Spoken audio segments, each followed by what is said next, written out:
എല്ലാവർക്കും നമസ്കാരം. ഗജലക്ഷ്മി രാജയോഗം രൂപം കൊള്ളുന്നതിനാൽ ഇന്ന് ചില നക്ഷത്രക്കാർക്ക് ഭാഗ്യത്തിന്റെ ദിവസമാണ്. മഹാവിഷ്ണുവിന്റെ അനുഗ്രഹത്താൽ ഇവർക്ക് ഒട്ടും പ്രതീക്ഷിക്കാത്ത നേട്ടങ്ങളാണ് ഉണ്ടാവുന്നത്. ഈ രാശിക്കാർക്ക് പ്രശസ്തിയും സന്തോഷവും സമാധാനവും നിറഞ്ഞ ദിവസങ്ങളാണ് ഇനി വരാൻ പോകുന്നത്. കുടുംബത്തിൽ ഐശ്വര്യവും സന്തോഷവും ഉണ്ടാകും. മംഗളകർമ്മങ്ങളിൽ പങ്കെടുക്കാനും സാധ്യതയുണ്ട്. സാമ്പത്തിക സ്ഥിതി മെച്ചപ്പെടുകയും ജോലിയിൽ നേട്ടങ്ങൾ കൈവരിക്കുകയും ചെയ്യും.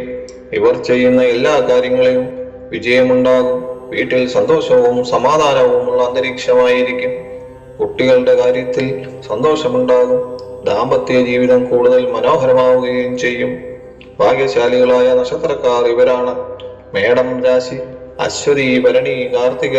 ഇടവം രാശി കാർത്തിക, രോഹിണി, മകയിരം. തുലാം രാശി ചിത്തിര, ചോതി, വിശാഖം. വൃശ്ചികം രാശി വിശാഖം, അനിഴം, തൃക്കേട്ട. കുംഭം രാശി അവിട്ടം, ചതയം, പൂരുരുട്ടാതി. എല്ലാവരും വിഷ്ണു ഭഗവാന്റെ നാമം കമന്റിൽ രേഖപ്പെടുത്താൻ മറക്കരുത്.